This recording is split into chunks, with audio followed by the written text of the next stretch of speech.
In 202 BCE, after the Battle of Zama, Rome would spend years hunting one man. That man first returned to Carthage, but as Roman diplomats began pressing for him to be handed over for punishment, he knew they wouldn't stop, so he was forced into exile, moving from one kingdom to another, constantly on the run, avoiding capture by his enemies. His name was Hannibal Barca, and to Rome, he was a nightmare. Hannibal caused so much fear among the Romans that they had a saying, anytime disaster struck, Hannibal is at the gates. That phrase tells you everything you need to know about how much anxiety this one man created. For over a decade in exile, Rome pursued him, and for over a decade, he kept slipping away until he was finally discovered in Bithynia around 183 BCE. But Hannibal was never going to let Rome take him. His hatred for Rome had driven him his entire life, and in the end, he would make sure that they would never have him. So the question is, how did this one man become the scourge of Rome, and what made Rome hate him this much in the first place? You see, it all starts with the First Punic War. Hannibal was born into a Carthaginian world where Carthage and Rome were on a collision course. Carthage was still the dominant power in the Western Mediterranean, while Rome was rapidly rising, and eventually that tension boiled over in Sicily. There were two cities, Messina and Syracuse, which fell into conflict. Messina called for help, and both Carthage and Rome answered. Carthage sent support first, and Rome followed, but their purpose wasn't just to help. Rome wanted Sicily, and in order to get it, they had to push Carthage out, and this was the beginning of the First Punic War. But Rome had a problem. Their strength was on land, and Carthage's strength was at sea. The Carthaginians had a powerful navy, one they used to dominate much of the Western Mediterranean. Rome, on the other hand, had almost no experience fighting at sea, so they adapted. They built their own fleet, and more importantly, they changed how naval battles were fought. The Romans added a boarding bridge to their ships called the corvus, which allowed them to turn sea battles into essentially hand-to-hand combat. They couldn't outsail Carthage, so they turned the sea into land, so to speak, and it worked. Carthage suffered heavy losses, and eventually Sicily fell to Rome. For Carthage, it was more than just a defeat, it was humiliation. Hannibal's father, Hamilcar Barca, was one of Carthage's top generals during the war, and for him, this loss wasn't something to forget, it was something to avenge. And that hatred of Rome is what he would directly pass on to his son. According to ancient writers, around the age of 9, Hannibal was made to swear an oath by his father to never be a friend of Rome. And from that moment on, Rome didn't just become his enemy, it became his purpose. Hannibal grew up in the shadow of this oath. He followed his father on campaigns, learning war from the ground up by studying tactics, training with soldiers, and gaining real experience in the Iberian Peninsula. He fought, he learned, and he eventually rose up through the ranks and began serving under his brother-in-law Hasdrubal. But when Hasdrubal was assassinated, that's when everything changed. Hannibal took command of the army, and now he had the chance to do what he had been raised to do, take the fight to Rome. Hannibal's father already laid the groundwork, and I mean that literally, for his son to take revenge on Rome. The southern Iberian Peninsula became a power base for Carthage, which was mainly built through Hamilcar's campaigns, and for Hannibal that meant one thing: resources, men, money, position, everything he needed to wage war against Rome. But the timing had to be right, and so did the location. Saguntum was an Iberian city south of the Ebro River that had a treaty relationship with Rome. Rome had no legions stationed there at the time, and they were distracted with their own politics. The city was a perfect target. So Hannibal struck. He laid siege to the city for about 8 months. Rome sent diplomats demanding Hannibal to be handed over, and Carthage refused. But this wasn't just a reckless act from Hannibal, it was extremely calculated. You see, years earlier, Hasdrubal, that Carthage's sphere of influence in Spain, was south of the Ebro River, so Saguntum's position under the treaty was ambiguous to say the least, because they were linked to Rome, but they were surrounded by Carthaginian power, and that gave Hannibal room to maneuver. If Rome attacked first, Carthage could claim self-defense, and more importantly, the siege gave Hannibal something he needed: time and money. Saguntum was looted, which funded the next phase of his plan, and the attack outraged Rome, and war was essentially declared. This is how the Second Punic War began. But for Hannibal, this was exactly what he wanted. While Rome was preparing its fleets and armies to move towards Spain and North Africa, Hannibal was preparing something more ambitious, something that would cement his name in history. He assembled an army of roughly 50,000 infantry, 9,000 cavalry, and 37 elephants. Yes, elephants, and this was just to cross the Alps because Hannibal wasn't going to fight Rome where they were the strongest. After the First Punic War, Rome dominated the seas, so marching along the coast or coming by sea would mean facing Roman forces head on. So instead, Hannibal chose the unthinkable. He went through the mountains. Not only was he moving an entire army across one of the most dangerous terrains in the world, but he did it in winter. And I'm not gonna lie, crossing the Alps with elephants is epic as hell. But for Hannibal, the element of surprise was worth it, because if he could pull this off, he wouldn't just be fighting Rome, he'd be inside Italy, and he wouldn't be alone. Hannibal built many alliances with the Gallic tribes in southern Gaul and northern Italy, which essentially gained him support and reinforced his army as he advanced. After crossing the Alps and entering Italy, Hannibal's army had taken heavy losses. What started as tens of thousands of men had been reduced to somewhere around 20,000 infantry and 6,000 cavalry. His cavalry and infantry had both suffered for many reasons, some through desertion, exhaustion, and the brutal conditions of traveling the mountains. Most of his army wasn't built for that terrain, but Hannibal made it, and once he reached Italy, that's when the real war began. The first Roman commander to face him was Publius Scipio. Scipio had originally been sent to Spain to contain Hannibal, but Hannibal had already slipped past him. By the time Scipio realized what was happening, Hannibal was already descending into Italy, and like most Romans, he expected Hannibal to arrive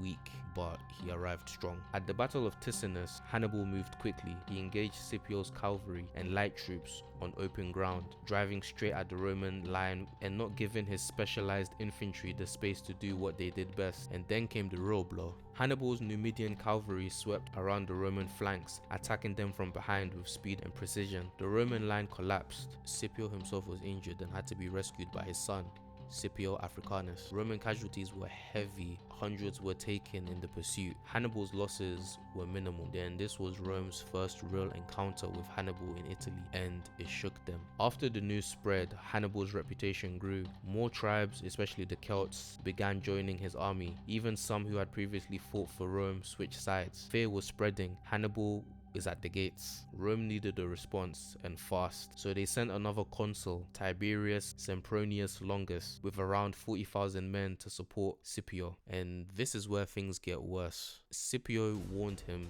not to engage with Hannibal, and Longus ignored him. At the Battle of Trebia, Hannibal set the trap. He used the Numidian cavalry to provoke the Romans, luring them out of their camp early in the morning. They were cold, they were hungry, and they were unprepared. The Roman army crossed the freezing river and walked straight into an ambush. Hannibal's forces attacked from multiple directions, with elephants in the main line. The Romans were enveloped. Roughly 20,000 to 30,000 were killed or either captured. Hannibal took losses too, but nothing close to Rome. Another victory, another humiliation, but Rome wasn't done. After Trebia, they prepared their largest army yet. Two consuls, Gaius Varro and Lucius Paulus, were given command, leading a force of over 80,000 infantry and 6,000 cavalry. Then came Cannae. Hannibal knew he was outnumbered, so he didn't directly engage with Rome's strength. Rather, he exploited it. He positioned his weaker troops in the center and allowed the Romans to push forward as they advanced, so his stronger forces on the flanks, who began to close in on the Romans. So Hannibal's army enveloped the Romans. The Roman army was surrounded so tightly that they could barely move, let alone fight, and after that it became a slaughter. Ancient sources give figures around 50,000 to 70,000 Romans killed, with roughly 10,000 taken prisoner. One of the consuls, Lucius Paulus, was among the dead. The Battle of Cannae wasn't just a victory for Hannibal, but it was a statement. With this battle, Hannibal showed the Romans that they weren't as invincible as they thought. And yet, despite all this, Hannibal didn't march on Rome itself because he couldn't. He didn't have the numbers, equipment, or the supplies for a full siege, but the damage had already been done. Rome's image of invincibility was shattered, and for the next 14 to 15 years, Hannibal remained in Italy, winning battles, building alliances, turning Rome's own allies against them, not just fighting Rome, but wearing them down. After Cannae, Rome was devastated. They lost tens of thousands of their best men, their consular armies had been crushed, their reputation shattered. But Rome didn't collapse, rather they adapted. Instead of negotiating with Hannibal, Rome made the decision that he wasn't someone to bargain with, had to be defeated. So they rebuilt, they strengthened their armies, even going as far as enlisting slaves, promising them freedom after service, and lowering the property requirements for legionnaires. And more importantly, they changed how they fought.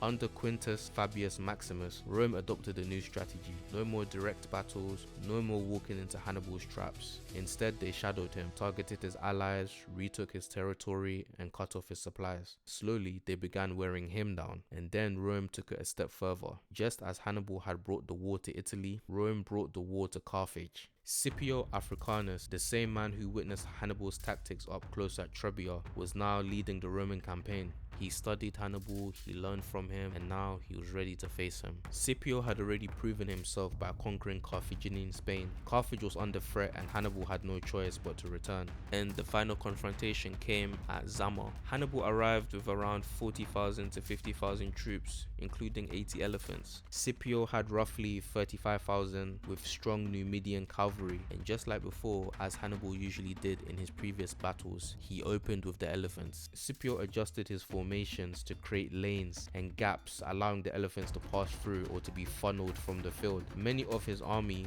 harassed them with javelins and noise from horns, which caused many of them to panic. Some elephants trampled Carthaginian troops and others fled away from the battlefield, and Scipio seized the moment. His legions pushed forward and he broke Hannibal's front lines. Scipio's Numidian forces hit the Carthaginian infantry from behind, and for the first time Hannibal was enveloped, and from here his army collapsed. Around 20,000 Carthaginians were killed and thousands captured. Roman losses were light, perhaps around at least between 2,000 to 2,500. The war was over, but Hannibal managed to escape. But this time, he wasn't the hunter no more. He was the one being hunted. Carthage surrendered and they were stripped of its navy, its overseas territories, and its independence. But even then, it didn't really feel finished because Hannibal was still out there. After the Battle of Zama, Hannibal returned to Carthage, but not as a general, rather as a politician. With Carthage now defeated and bound with harsh Roman peace terms, Hannibal was elected as a chief magistrate and started pushing anti-corruption reforms. And he went straight at the elite. He exposed powerful nobles for embezzling funds, money which should have gone towards supporting Carthage's war against Rome, and that didn't make him popular. The Carthaginian elites were threatened, so they did what most people in power usually do. They turned on him. They secretly worked with Rome, claiming Hannibal was conspiring with foreign powers against them, and Rome didn't hesitate. They sent delegations to investigate, and Hannibal saw what was coming, and he didn't wait around. He fled Carthage around 195 BCE. Even after everything, he hadn't forgotten his oath. He made his way to the Seleucid Empire, where he met Antiochus III, another ruler preparing to go to war with Rome. Hannibal became his advisor, and you can imagine what that meant. Rome's biggest enemy was back in the game, but it didn't last. Antiochus went to war with Rome and lost at Magnesia in 190 BCE. As part of the peace terms, Rome demanded one thing: Hannibal. So once again, he ran. At this point, it wasn't just an exile, it was a chase. Rome on one side, Hannibal on the other. He moved across the eastern Mediterranean from one kingdom to another, always staying one step ahead until he eventually ended up in Bithynia. King Prusius I gave him refuge, and once again Hannibal advised him, helping him to win conflicts. Even at the end, his knowledge and experience still made him dangerous, and this time there was nowhere left to go. Prusius didn't want to risk Rome's wrath, so he agreed to hand Hannibal over. Hannibal knew what that meant, and he wasn't going to let Rome take him. His final words were, "Let us relieve the Romans from the anxiety they have so long experienced." Then he took the poison he carried with him. Rome never got him. But what's interesting is, even long after his death, Rome never forgot him, because in a strange way, it was Hannibal who helped shape the empire Rome would go on to become. How they approached war, how they dealt with enemies. He forced Rome to change, and maybe that's the reason they hated him so much. Even in defeat, he remained Rome's most hated enemy. I appreciate everybody who took the time to watch the video. Please like, comment, subscribe. Also, let me know if there's anything I missed out in the comments below. Thank you guys, it means a lot.